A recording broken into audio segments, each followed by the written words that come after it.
Okay, so there used to be in Activity 2, there was this blood pressure virtual lab where you guys could actually use a flash interactive lab to sort of collect some data and uh, analyze what you're getting. That flash thing is now no longer working, but the lab itself and the information is still really good. So I've switched it up a little bit. Um, and we're still going to do the investigation, and until I can find an alternative interactive one, we're just going to do it a little bit differently. So this link, I'm leaving it here to see if I can track down another one in the future, but right now it's not working. But that being said, we still have all the data and all the parts that we need in order to sort of really analyze this blood pressure virtual lab.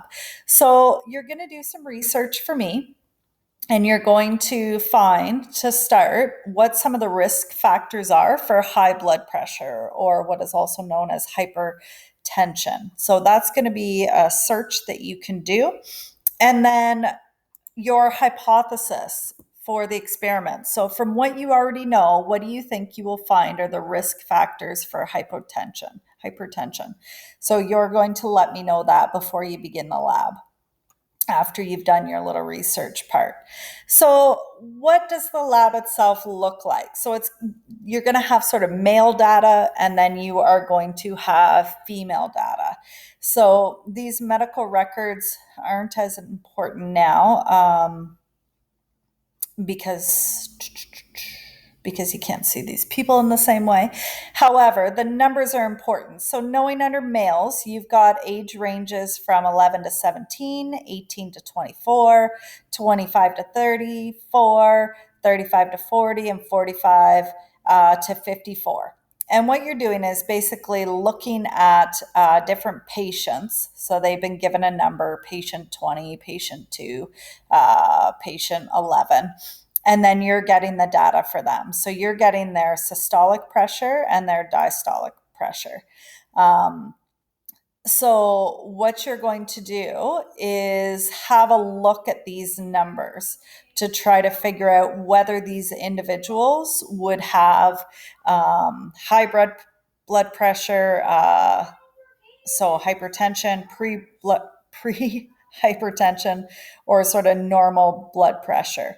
So the way that you're doing that is essentially you have to look on the bottom left of the diagram, and you would find the person's systolic pressure, and then you would go over to where their diastolic pressure is.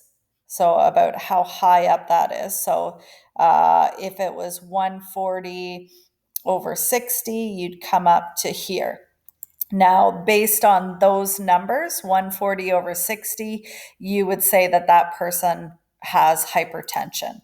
So when you looked at the person, so we'll do this one here. So systolic is 119 over 80. So let's go down here. So 119 over 80. So they would be in the normal range. So you would then change and fill in this information as this person is in the normal range. So that's looking at females.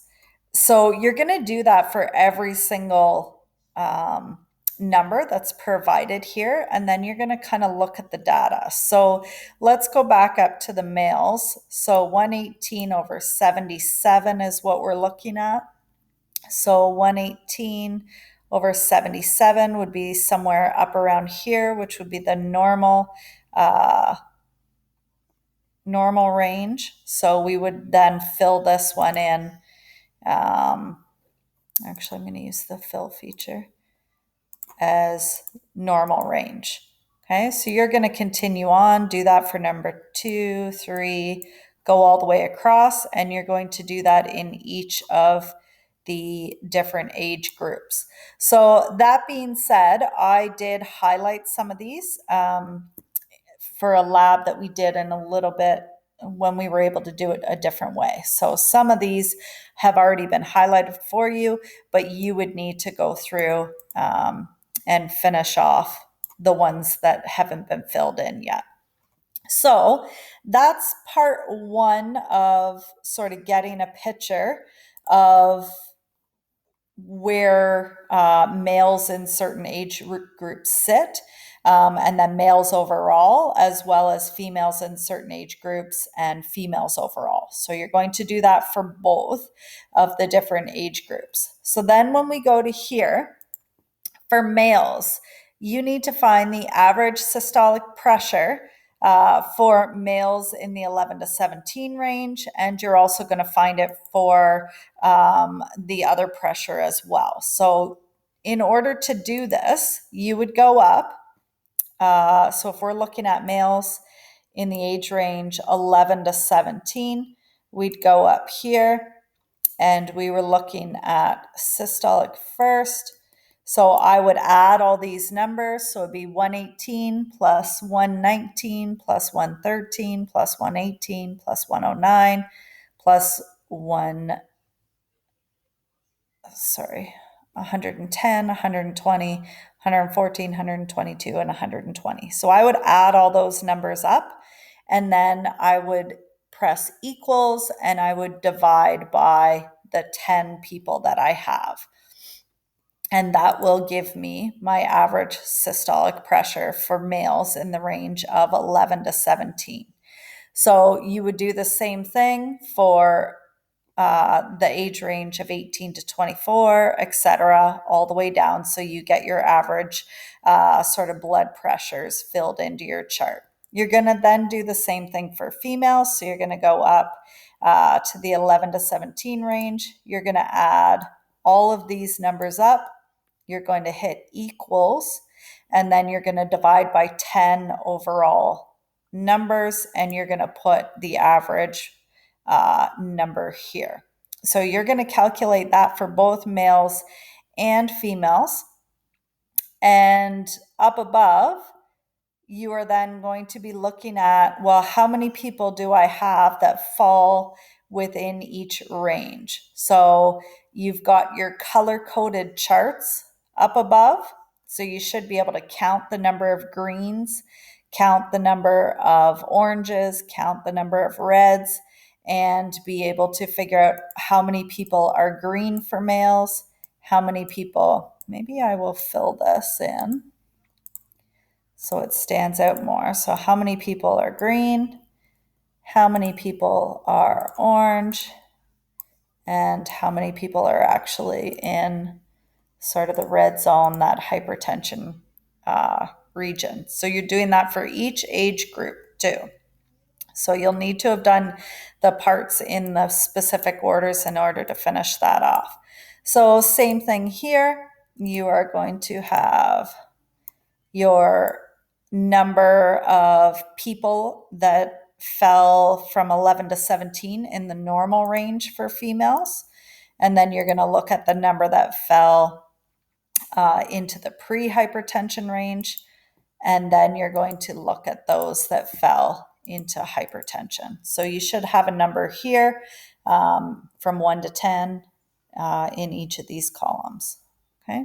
So finally, after you've done all of this analysis of the data that you've been given, you are then going to tell me what kind of patterns did you observe in your experiment. So do you notice things about age?